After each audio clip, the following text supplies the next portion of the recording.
खेती के बारे में तो हम सब ने सुना है। लोग धान, चावल, गेहूं जैसे कई फसलों की खेती करते हैं।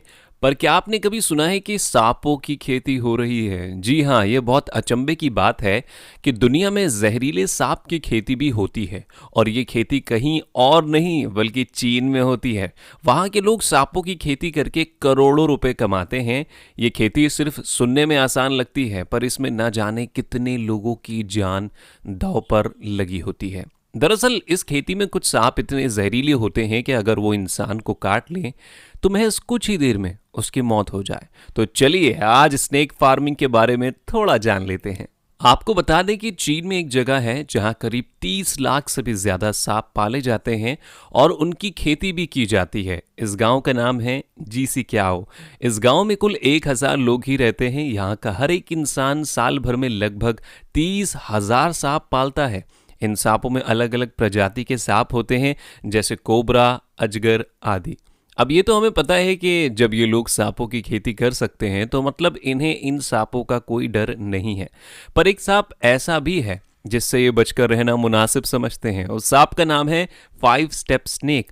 अब आप सोच रहे होंगे कि ये कैसा नाम है। दरअसल यहाँ के लोगों का मानना है कि इस सांप के डसने के बाद इंसान सिर्फ 5 कदम ही चल पाता है और फिर मर जाता है। सांपों की खेती करने का मुख्य कारण ये है कि वो इनके जहर और अंगों को बेचकर पैसा कमा सकें। आपको बता दें कि इन सांपों के जहर की कीमत किसी अमृत से कम नहीं है। यहाँ 1 लीटर सांप का जहर लगभग 4 करोड़ रुपए में बिकता है। यहाँ तक कि सांप का मीट चाइना के लोगों का फेवरेट है। जानने की बात तो ये है कि कब से ये स्नेक फार्मिंग यहाँ पर हो रही है और आखिर ये आइडिया था किसका। इसकी शुरुआत युंग हांचो ने की थी। जब उनसे इस बारे में पूछा गया तो उन्होंने बताया कि एक बार वो बहुत ज़्यादा बीमार पड़ गए थे और अपनी तबीयत ठीक करने के लिए उन्होंने एक सांप पाला था। तभी उनके दिमाग में ये स्नेक फार्मिंग का आइडिया आया।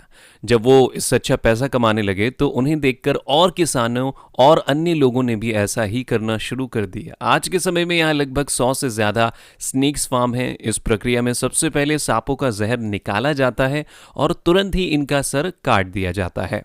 उसके बाद इनका मीट निकालकर अलग रख दिया जाता है और इनकी चमड़ी को धूप में सुखाने के लिए रख दिया जाता है। इनकी खाल से बैग, दवाइयाँ जैसे बहुत से सामान बनाए जाते हैं। आपको बता दें कि आज के समय में चीन ने इस स्नेक फार्मिंग को पूरी तरह से बंद कर दिया है। इसका कारण दुनिया भर में फैली कोरोना वायरस की महामारी है। इसी वजह से चीन में इन जीवों का मांस खाने, इन्हें पालने और इनका कारोबार करने पर चीन सरकार ने पूरी तरह बैन लगा दिया है। दोस्तों, ये तो आपको पता ही होगा कि पूरी दुनिया में कोहराम मचा है। कोरोना वायरस की बीमारी चीन के वुहान से ही निकली है। ऐसा माना जाता है कि ये बीमारी चमगादड़ों से फैली है। ये बात सच है कि जीसी क्याओ के लोग स्नेक फार्मिंग करके पैसा कमाते थे, पर आज अपने घरों में बेरोजगार बैठे हैं। ऐसा नहीं है कि ये बैन हमेशा के लिए लगा हो, ये कुछ ही समय के लिए लगा है।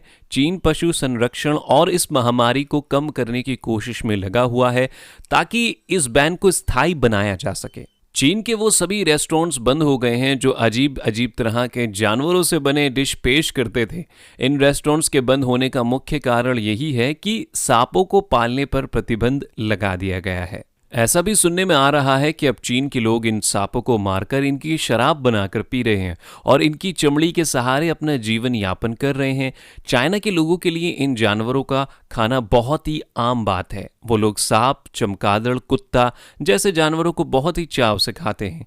हालांकि चाइना की सरकार बेरोजगार बैठे इन लोगों के लिए कोई ना कोई रास्ता तो जरूर निकालेगी। पर क्या आपको नहीं लगता कि चीन सरकार को ये बैन हमेशा के लिए लगा देना चाहिए? क्योंकि जानवरों को मारना भी गलत है और फिर उन्हें खाकर अलग अलग तरह की बीमारियों का पनपना भी हमारी सेहत के लिए सही नहीं है। इसका सबसे बड़ा उदाहरण है दुनिया भर में फैली कोरोना वायरस की बीमारी। तो ये अच्छा होगा कि इस तरह की प्रक्रिया को पूरी तरह से खत्म कर दिया जाए, तभी मानव जीवन सुरक्षित होगा।